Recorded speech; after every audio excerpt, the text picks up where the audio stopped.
title ng pelikulang ito ni na John Lloyd Cruz at Bea Alonso ay title rin ng isa sa mga sikat na awitin ng grupong The Company.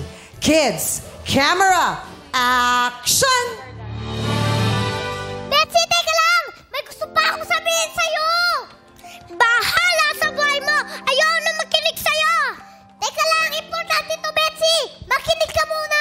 Please, Betsy, please! Makulit ka! Pursigido ka! Pakalamera ka! Walang preno ang dila mo! Mainitin ulo mo!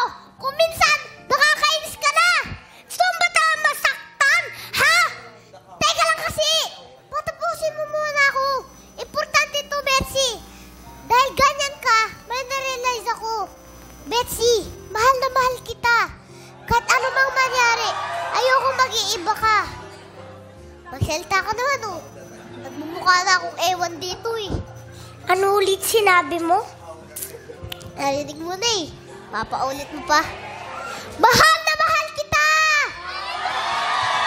And cut!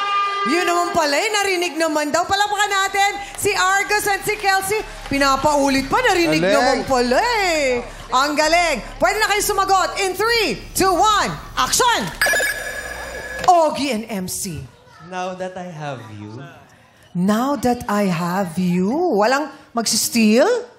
Wala? Mali pala. Stealing is not good. Ay, I'm so sorry. I'm so sorry. But, baka naman merong gustong magbigay ng ibang sagot?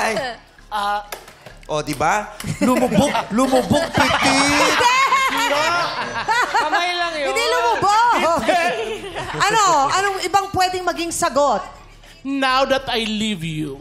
Now that I leave you is wrong. Sakit naman nun, petit. Porkit ang taas ng braid mo sa likod. Pakita mo. Ang taas ng braid mo sa likod mo. Pinaghirapan yan. Yes, Lassie. Now that I love you. Parang maganda yung now that I love you. Para sa salamin mo si Navi. Salamin. Sabi nga niya, Teddy and Teddy. Okay na yung Teddy and Teddy. Huwag lang Lassie. Grabe naman. Yes, Jong? Wala. Chinecheck ko lang. Chinecheck mo lang. Now that I have you is correct. Tama tayo, man. 1 point. Ang galing ni Ogie doon, ah. Okay,